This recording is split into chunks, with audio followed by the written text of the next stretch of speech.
Guess what time it is? Guess what day it is? I'm doing a lovely little token talk today, and the topic is going to be transactional relationships versus relational relationships.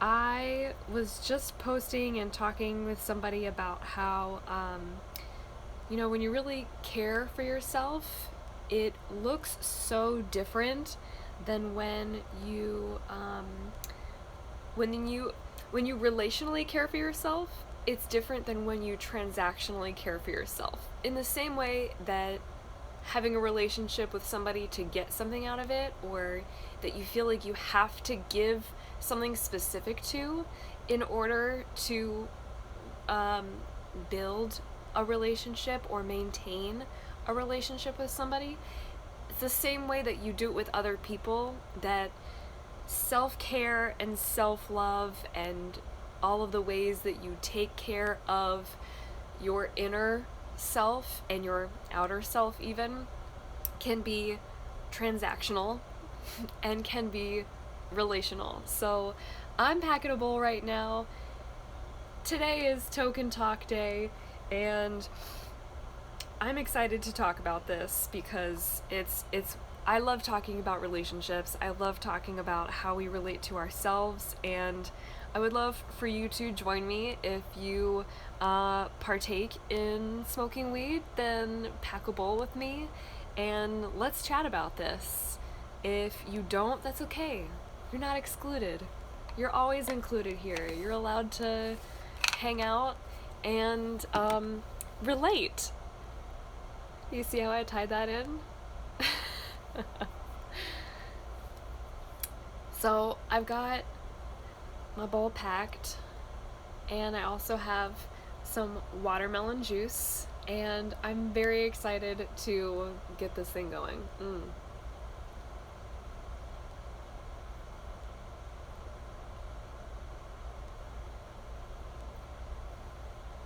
I've been really practicing. Here we go, it's starting. Let's see. Okay. I've been really practicing when drinking something or eating something, paying attention to the textures that are in my mouth and the flavors and what even different colors taste like. I don't know if y'all have noticed this, but raspberries and beets and red dragon fruit all have this like similar red flavor, and I don't know how to describe it any better than that other than it's a red flavor, but it must be like one of the vitamins or the nutrients that shows up red, that produces the color red in fruits and vegetables, that I just like. It's probably the same as I think, do carrots and tomatoes share the same nutrients? I don't remember, but there's this particular flavor to it, and one of the transactional ways that we end up feeding ourselves is, yes, root chakra energy. One of the transactional ways that we take care of ourselves is just by saying, me hungry, make food, build fire, put in mouth, chew, swallow, digest. There's nothing more transactional than the simple task of feeding ourselves and not paying attention to and enjoying, relating to what we're consuming. That's why for some people, marijuana isn't a good experience, or they don't relate to marijuana because there's this transactional expectation of, when I smoke weed, I'm supposed to get this, whatever their stereotype or their expectations are. But when the transaction turns into one that's relational, so you're building a relationship with your plant medicine, even alcohol, things like alcohol can go from powerfully triggering, because I know marijuana can sometimes be triggering for people, and other plant medicines, other drugs can be triggering for people in a negative way. But when you turn it into something where you're building a relationship and you are having a discussion and having that conversation before you even hit the bowl or take your first sip of wine in the evening, or my spiritual friends and I haven't even hit the bowl yet. Let me get this and do what I came to do.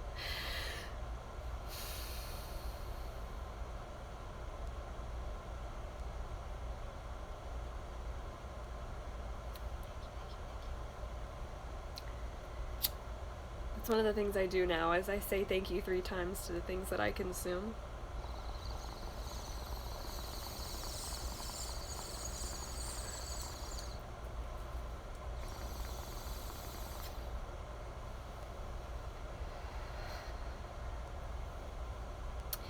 So, my spiritual friends and I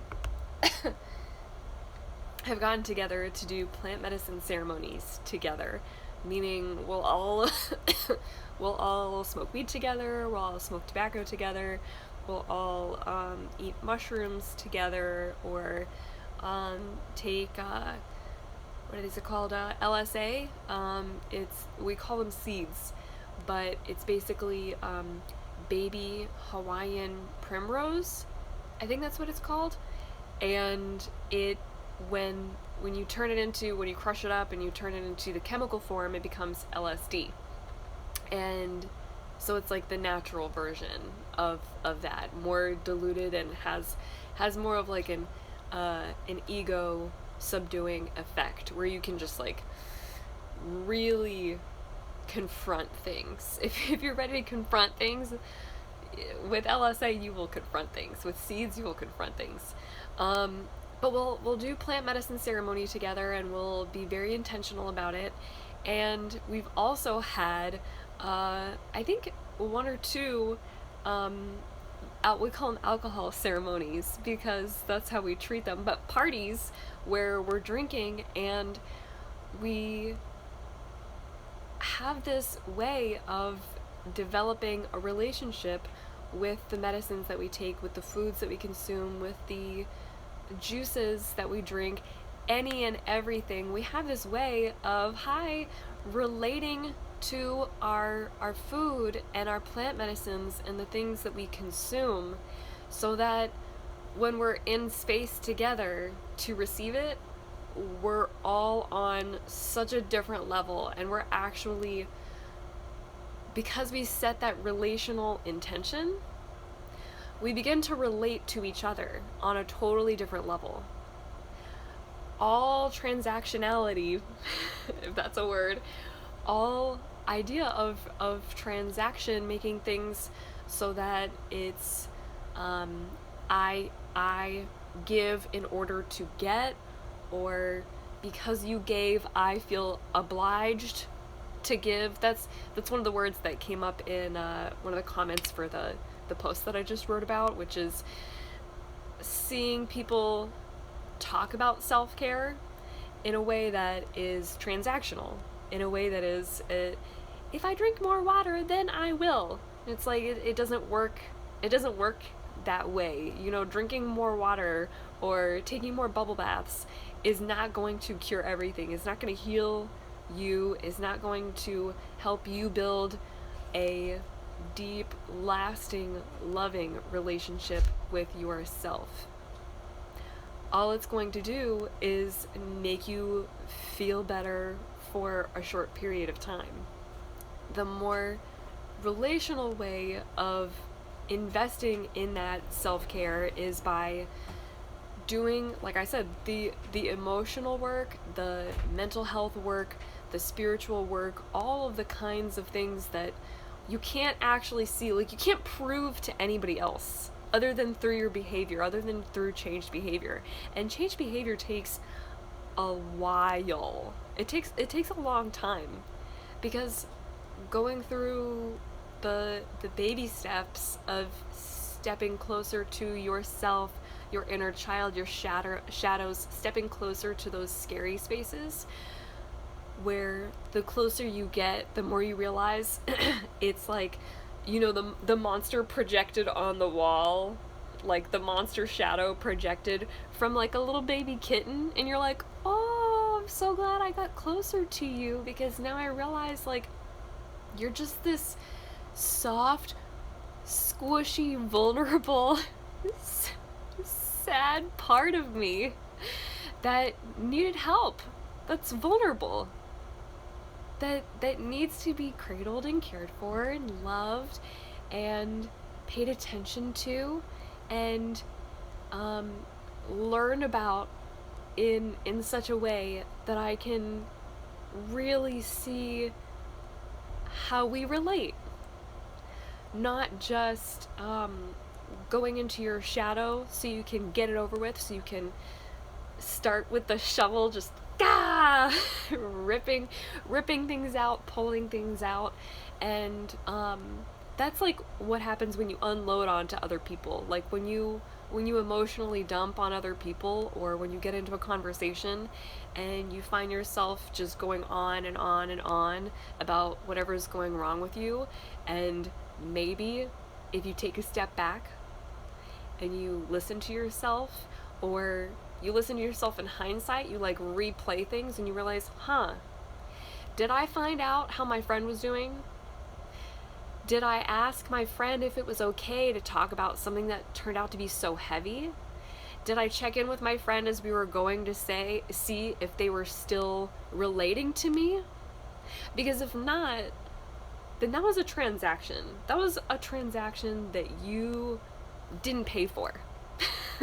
It was an unequal energy exchange where you got something from them, and maybe if you ask them later and you talk to them about it, hey, how was that for you? Be honest with me. I want to know. I want to make sure that we're relating to each other and I'm not just dumping on you.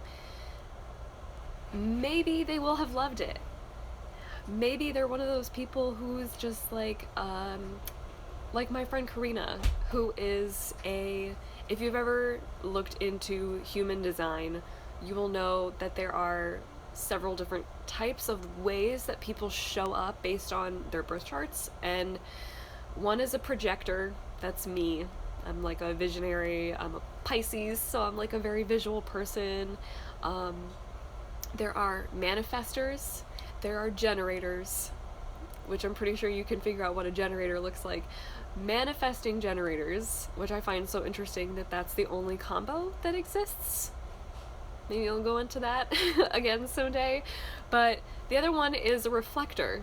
There are some people who are reflectors who are just there to receive, and that's how they relate to other people, and they're there to listen, and they love the listening, and that's why a relationship like that works. When you check in with them and you make sure that that's something that they enjoy and that they appreciate, and that they're willing to be not just willing, but that they enjoy being there for. See, that's the thing. The willingness is like, okay, I'm willing to give.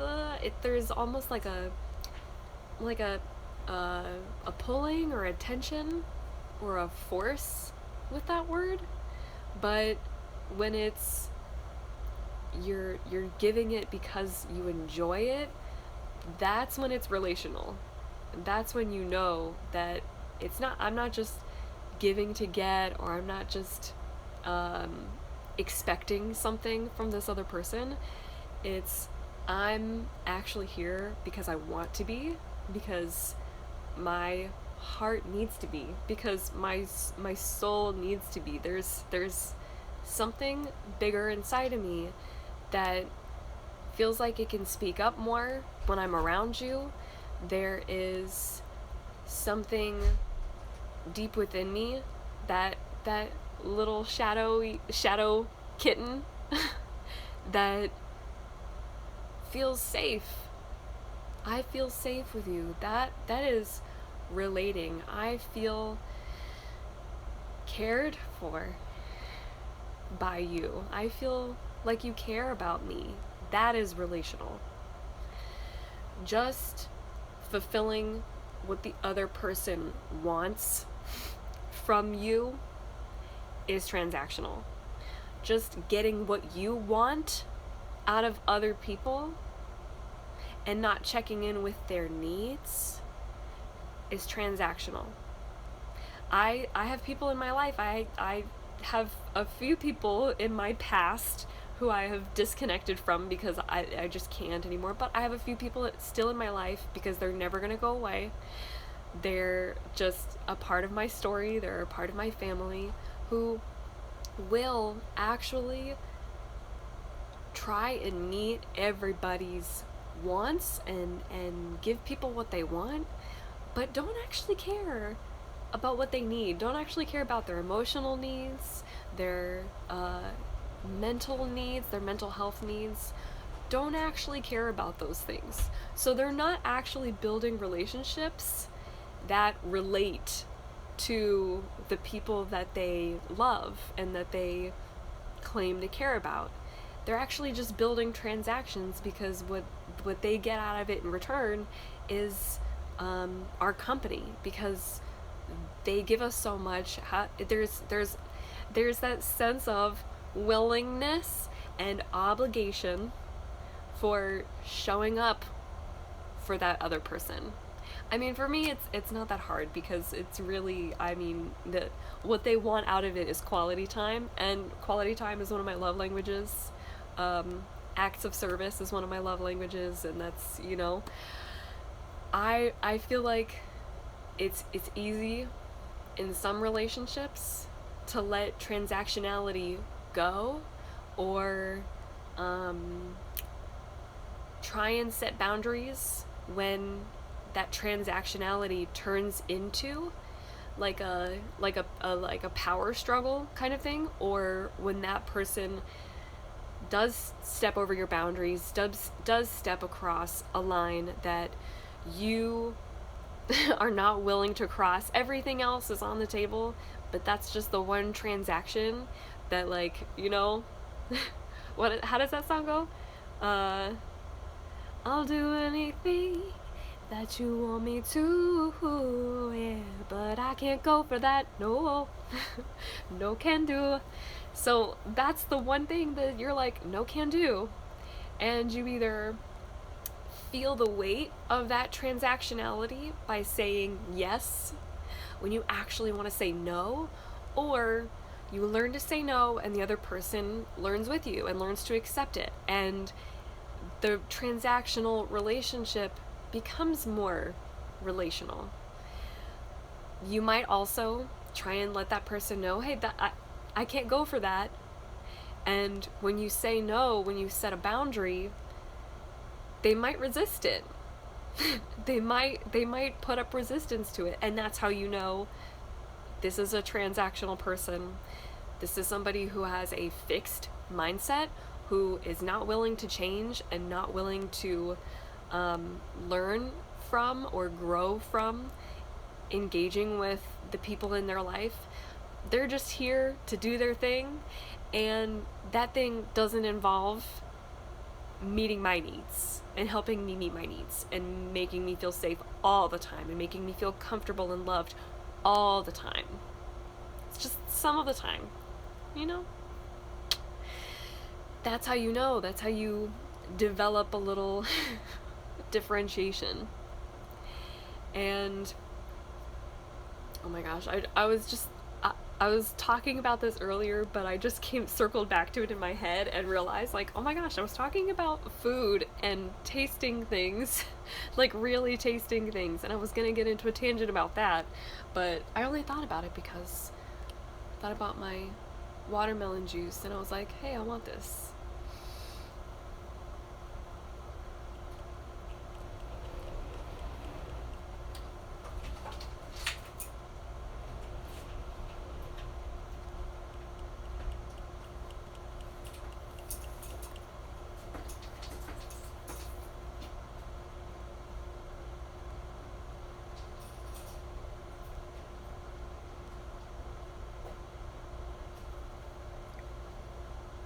Mm. So, the way that you eat, that is, I kind of did get into it, but I didn't go off on the tangent that I had in mind, which was basically that, like, really tasting my food gives me such, like, pleasure in the moment. And I love food. There are some days when I'm like, I don't feel like cooking, I don't feel like even eating, I don't know what to eat, and then I smoke and I'm like, I know exactly what I want to eat. I tune in to my body, and being here to taste this smooth, velvety, fresh, hydrating red drink, which is my watermelon juice, it just gives me such a fucking thrill. It gives me such a thrill.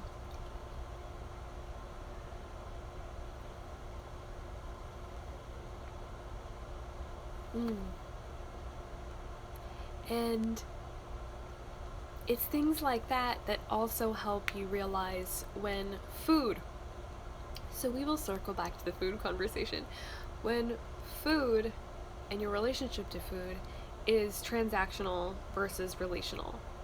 Because when you do the thing that I just talked about, which is really tasting and stopping in your mind while you're eating like chewing slower, and thinking about feeling, tasting the texture of your food and how it makes your body feel. When I started realizing I hate fried foods, I hate oily foods, I don't even like cooking with oil anymore. If I do, it's just like a spit's worth, because yes. yes. Because when I stopped to describe my food, I didn't like describing things as greasy and oily and slick and leaving a film in my mouth, or, that coat of oil in your mouth. I didn't like the way that it felt going in, because I would smell the oil and be like, it might be too much, but I'll just have a little. I didn't like it during, because it made me feel guilty that I was eating something that I could sense and I was paying attention to. I was observing and actually tuning into, focusing on one of my senses. I could sense was right on the money with this sense, and this sense, which is this looks and smells too oily for me. But eating it, you gotta swallow it, and then you pay attention to how you feel. You observe that too. You observe your energy. You observe what your gut does. You observe what your feces does. You observe what your, you observe your BO. Because when you have a good relationship with your food, your bowel movements are easy. Fucking easy. You don't even have to think about them. When your relationship to food is one of pleasure and one that's guilt-free, you actually like the relationship that the food has with your body completely changes. It's alchemy. It's relational alchemy. When you treat something transactionally, like if you have a plant that you're like, I just want you to give me something. I just grew you because I want you to give me something. Then the plant's gonna be like, oh, fuck you. and maybe not sprout anything, or maybe die really quickly, or maybe develop some kind of mold or disease that's like, I don't need you. But when it's relational and you just care about it as it is in the present moment, when you actually love the food that you're eating upon seeing it and upon smelling it, when you are developing a relationship that reflects positively on how you relate to yourself. Like, you're paying attention to yourself as you are relating to, and what you need and what you want as you are relating to the things and the people and the situations around you. Everything changes. Everything becomes totally different. It becomes a whole new freaking world. I'm gonna sit back because the lighting is weird now. And it's the same with, I talk about this whenever I pull cards for astrology season readings.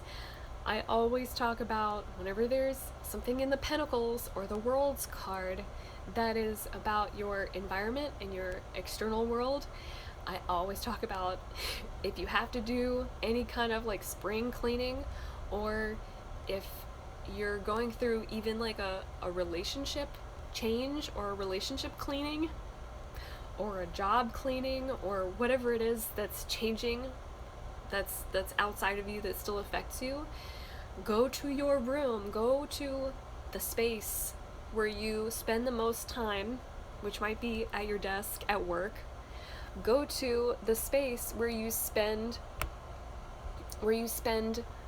the most time, and pay attention to how you relate to all of the objects in there.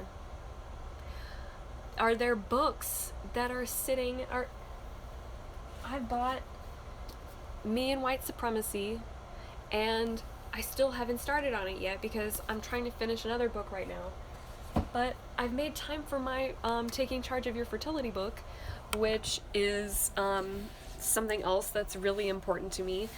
But I haven't made time for my Me and White Supremacy book yet. And oh boy, how does that make me feel? You know, one of the reasons that I haven't gotten into it is because it's still transactional for me. And I think that's why the book is like, no, keep me away because you're not ready yet. You bought me, so you took a step, but you're not ready yet. Because what you're really doing is you're not relating to me, you're not ready to let your heart open up to what I really have to say and who I really am, the presence that I actually bring. You're not ready to relate to that yet. And so I'm going to keep you at a distance. What you want is you're trying to treat me transactionally. The book knows that, hi babe, that I'm treating it transactionally because I haven't read it yet. I haven't felt compelled to read it yet. And even your belongings can tell. They have an energy. Everything wants to feel needed. Everything that exists has its own unique energy imprint that has purpose, has meaning, and loves to fulfill that purpose and meaning. That's why people feel so lost when they're in spaces where it's like, but this is just like what works for me right now. But they freaking hate it, and it's like a soul-sucking job or a relationship that they know isn't good for them anymore, but they stay in it because it's comfortable and it's easy, and we've been together for X number of weeks, months, days, years.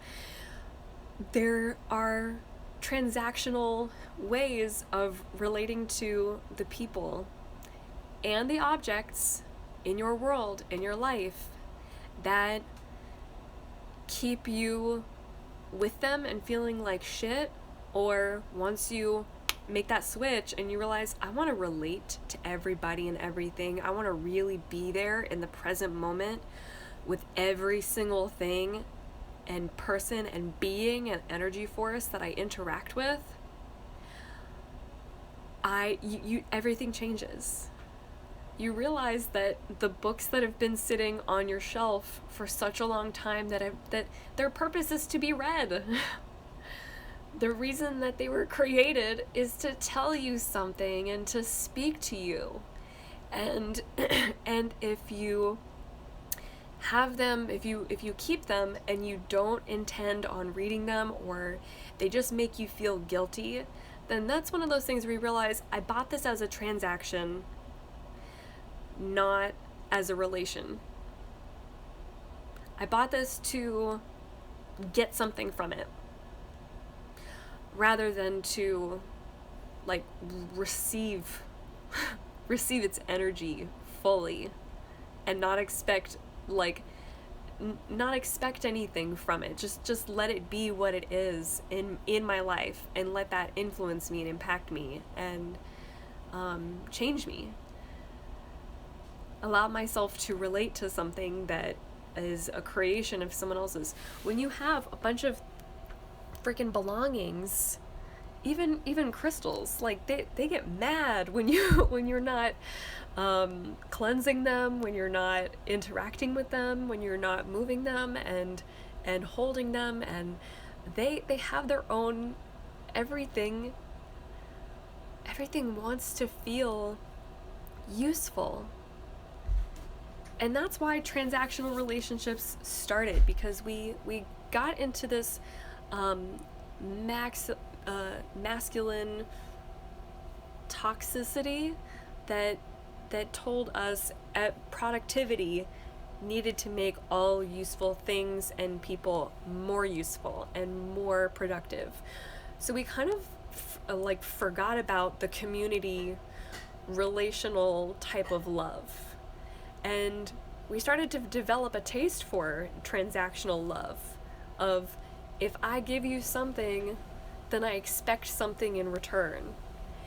If I give this amount, then I expect you to give this amount in return. It has to be equal, has to be even. We developed a taste for transactional love, and that disconnected us from community, that disconnected us from actually listening to our elders so that we could absorb and relate to the knowledge in a way that imprints us and helps us and guides us, so we don't keep making the same dumb mistakes, or better yet, because we can't avoid the mistakes that we're meant to make, we at least can recognize and observe when we're making mistakes that we've heard about or that we have related to before. That kind of love, that kind of attention that you can give and get, not transactionally, but because it just feels so fucking good, exists in every single thing. Everything that is outside of you, and let's bring it back, everything that is inside of you. That's why people are so afraid of shadow work and avoid it, just like, me avoiding the book. Because there are some people who know they're not ready to relate to themselves. They see it as, like I said before, a transaction where they're taking the shovel and they're just digging, or they're pulling by the roots and trying to yank things out. I just want to get rid of it. Like point A to point B, transactional. And that's not the kind of relationship, that's not kind of the kind of love that your soul deserves. You might treat the house of your soul that way. You might treat your body in such a way where if I coconut oil my face, then I expect it to. You can treat a lot of things outside of you that way, but when it comes to treating your inner self, like your true inner self, your fucking soul, your spirit, that big love, that's not a transaction. That's the one thing that no matter what, like, when it refuses you, you can't fight it. When the book is refusing me and I look at it and I'm like, not time yet. I don't feel it yet. Not time yet. Not ready yet. I don't say, okay, I know that I'm saying this, but I'm gonna force myself to do it, and I start reading the book and I'm like hating reading it because I'm not ready yet. That's how I started Americana, the book that I'm finishing now. It's like, I've been meaning to read this book, so let me just, even though you don't feel it, you're not relating to it, you start the transaction. And that's one of those things where you can force it. Like, you can, in a sense, like, force yourself to open up the book, even if you know, I'm not ready to read this yet. I'm not into it.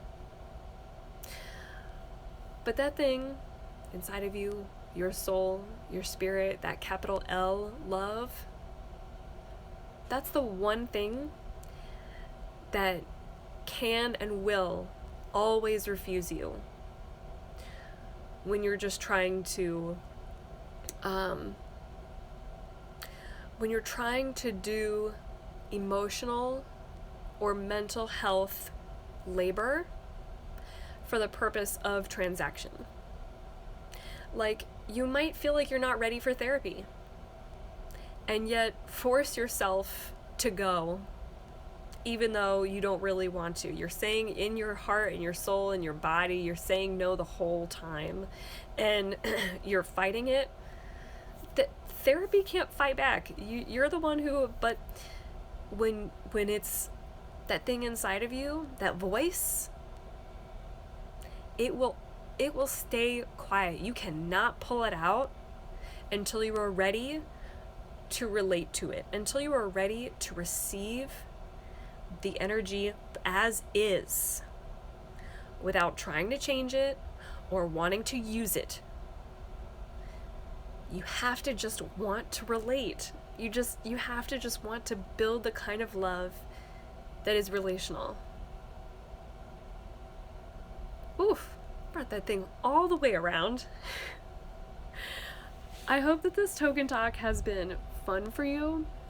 I hope you've laughed through some of it. I hope you've recognized that shadow work is so worth it and can be laughed through if that's how you relate to things. If you're like me and you love to laugh through things and you love to quickly rise out of negative spaces, doesn't matter how long you're in there, it doesn't matter how often you're in negative spaces, you just have the desire to feel better about it, not from a transactional space, but from a space where I just want to know why this is happening in my life so I can start to learn the lesson now,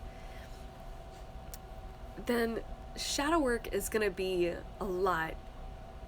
I would say, from my perspective, because I can only speak from mine, I'm like, laughing through the darkness. It's going to be a lot easier for you if you find your sense of humor through it, and not just dark humor that's like covering things up, but really talking about it and then being able to be grateful for it from a space where you're like actually smiling. You're like grinning ear to ear because you're like, whoa, that thing was huge and I learned something huge. When you're able to relate to it as opposed to all those other things, shadow work is everything. So I hope that this has helped you understand a little bit about transactional versus relational love. I hope that this has helped you to see how caring for yourself via shadow work and mental health and emotional health awareness and healing has helped you and inspired you. I hope that you are inspired to really become more aware of. You don't have to make changes even. Sometimes the biggest and best and most important first change that you can make is just becoming aware. You don't even have to do anything other than that. Just becoming aware. That shit is where it all starts. Thank you for joining me. I love y'all so much, and I hope you have a beautiful, wonderful rest of your day.